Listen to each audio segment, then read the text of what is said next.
खेत खजाना में आपका स्वागत है। आज दिसंबर की 23 तारीख है और दिन है शुक्रवार। सरसों बाजार में कल जो एक उछाल, एक जो थोड़ी सी तेजी देखने को मिली थी, आज वो वापस लौट गई है। और जैसा कि पिछले करीब एक महीने से आपसे निरंतर बोला जा रहा है कि अब सरसों में तेजी नहीं है। नरमा कपास बाजार के अंदर थोड़ी गिरावट बढ़ी है और कुछ गिरावट और बढ़ने की आशंका भी बनने लगी है। ग्वार बाजार अभी स्थिर है और तेजी आने की प्रबल संभावना है। आइए बात कर लेते हैं विस्तार से सभी इन तीनों जिंसों के बारे में, लेकिन आपसे विनम्र निवेदन कि आप इस चैनल को सब्सक्राइब कर लीजिए और सब्सक्राइब करने के साथ साथ बेल आइकन को जरूर प्रेस कीजिए ताकि वीडियो अपलोड होते ही सबसे पहले आप तक पहुंचे। एक विनम्र निवेदन आपसे ये कि पिछले कई दिन से तो नहीं कहना चाहिए, एक सप्ताह में कई बार ये कहा गया, इंटरनेशनल सुपर स्पेशलिस्ट लोग जो बताए जाते हैं उनके द्वारा, कि जो विदेशी खाद्य तेल हैं, आयातित तेल हैं, खास तौर पे सोया, पाम और सूरजमुखी तेल, और पाम तेल को लेकर के ये कहा गया कि बहुत बड़ी तेजी आ सकती है, 10 से 12% तक भाव बढ़ सकते हैं। हमने अपने दैनिक बुलेटिन में नियमित रूप से लिखा है कि इन तेलों के अंदर बड़ी तेजी की गुंजाइश नहीं है। इसलिए नहीं है क्योंकि सोयाबीन का हमारे देश में स्टॉक अभी बहुत बड़ा है और अभी सोयाबीन का भाव भी जो है बहुत नॉर्मल सा भाव किसानों को मिल रहा है। 5200 रुपये से लेकर के 5500-5600 रुपये तक अधिकतम भाव है। लगभग यही भाव प्लांटों में चल रहा है। 5800 भाव हो सकता है प्लांट का, किसी का इससे ज़्यादा का भाव नहीं है। और आप सोया तेल में तेजी मान रहे हो, ये कैसे हो सकता है? दूसरी बात यह है कि पाम तेल के अंदर बड़ी तेजी कैसे आ सकती है जब उनका स्टॉक जो है काफ़ी था, वो आपने निर्यात इतना कर लिया, जितना तेल सारा आयात करता है भारत सभी तरह का मिला करके, उसमें 75% हिस्सा पाम तेल का है और उसका स्टॉक काफ़ी बड़ा है। उसका स्टॉक भी बड़ा है और आगे सर्दी के अंदर इस पाम तेल की जो खरीद है या डिमांड है वो शिफ्ट होती है सोया तेल पर और सरसों तेल पर, क्योंकि ये जमने लगता है। और क्योंकि ये थोड़ा सा सस्ता बना हुआ था, इसलिए इसकी डिमांड अभी तक बनी हुई थी। अब आगे इसकी डिमांड में कमी आ सकती है। लेकिन हम बात कर रहे हैं कि जो खेत खजाना की जो डेली बुलेटिन की रिपोर्टिंग है वो बहुत सशक्त है और बहुत मजबूत है और बड़ी सटीक रिपोर्ट देने की प्रयास किया जाता है। हम ये नहीं कहते कि हम ही सबसे बड़े विश्लेषक हैं और हमारी ही बात 100% सही होती है, लेकिन हम नजदीक रहते हैं सच्चाई के। तो बात करते हैं सरसों की। सरसों बाजार के अंदर जो पिछले एक महीने से आपसे निवेदन किया जा रहा है कि सरसों के अंदर तेजी नहीं है। सरसों में थोड़ा 100 रुपए का उछाल आता है, फिर वापस 50 रुपए डाउन चला जाता है, सरसों में फिर 50 रुपए डाउन आता है, फिर 70 रुपए बढ़ जाता है।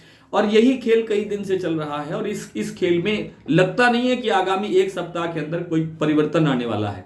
इसी तरह का उठापटक चलता रहेगा क्योंकि सर्दी की मांग सरसों तेल में निकलती रहेगी थोड़ी थोड़ी, और सरसों तेल में थोड़ा थोड़ा सुधार होता रहेगा और इसी कारण से सरसों थोड़ी सी मजबूत बनी रहेगी। न तो इसमें ज़्यादा गिरावट दिखाई दे रही है और न ही इसमें ज़्यादा तेजी दिखाई दे रही है। तो थोड़ा सावधानी से काम करिए।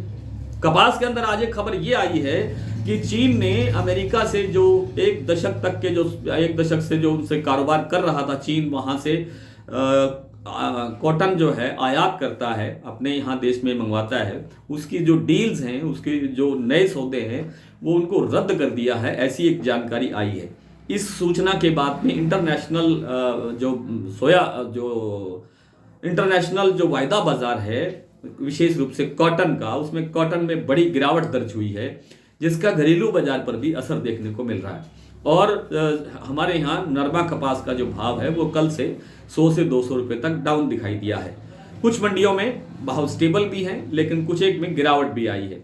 हमारे पास चूंकि उत्पादन कम है तो इसलिए ज़्यादा गिरावट के आसार नहीं हैं, लेकिन तेजी आने के अंदर अब समय और लग सकता है। हमें नए साल का तो इंतज़ार करना ही है, शायद थोड़ा बहुत और समय भी हमें इंतज़ार करना पड़े। बात कर लेते हैं ग्वार की। तो ग्वार के अंदर कोई बड़ा फंडामेंटल चेंज नहीं है। उत्पादन का आंकड़ा वही है, 60 से 65 लाख बोरी। डिमांड्स में वही 25% सुधार की गुंजाइश बनी हुई है और लगातार लेवाली भी यानी खरीदी भी चल रही है। इसलिए ग्वार के जो भाव हैं, यानी ग्वार सीड के जो भाव हैं, उसके अंदर जो अभी 56-57 रुपए का लेवल चल रहा है उसके अंदर बहुत जल्दी सुधार आने की गुंजाइश है और लगता है कि नए साल के अंदर इसमें नए भाव बन सकते हैं। आइए कुछ मंडियों के सरसों के भाव देख लेते हैं। सरसों भरतपुर का आज भाव खुला कल से थोड़ा सा 10-12 रुपए कमजोर खुला है, 6,371। कल आपको याद होगा 6,382 रुपए का भाव था। जयपुर का भाव है 6,725 रुपए, कल वाला सेम भाव है। दिल्ली 6600 रुपए, सलोनी 7275 रुपए, दादरी 6500 रुपए, गंगापुर 6420, निवई 6350, टोंक 6330, हाथरस 6550, खैर मंडी यूपी 6520, सहारनपुर 6550, शामली 6450, गोंडा 6250, राजकोट गुजरात 5785 और अलवर 6500 रुपए, कोटा 6000 रुपए, सुमेरपुर 6430, नागौर 6500, हिंडौन 6432, खैरथल मंडी 6415, आदमपुर 6408, गंगानगर 6251, हिसार 6200, बरवाला 6150, गोलूवाला 6200, अबोहर मंडी 5975, एलनाबाद 6135 और सिरसा में आज सरसों का भाव रहा 6320। श्री विजयनगर राजस्थान में 6086 रुपए। आदमपुर में नरमा बिका है 8414 रुपए, अबोहर में 8400 रुपए, इलाहाबाद में 8374 रुपए, सिरसा में 8275 रुपए, मोड़ मंडी में 8150 रुपए और श्री विजयनगर के अंदर 8712 रुपए। ग्वार आज नौहर में बिका 5700 रुपए, श्री विजयनगर में 5784 रुपए, इलाहाबाद में 5532 रुपए और आदमपुर में 5616 रुपए। आज इतना ही, कल आपसे फिर मुलाकात होगी, तब तक के लिए नमस्कार।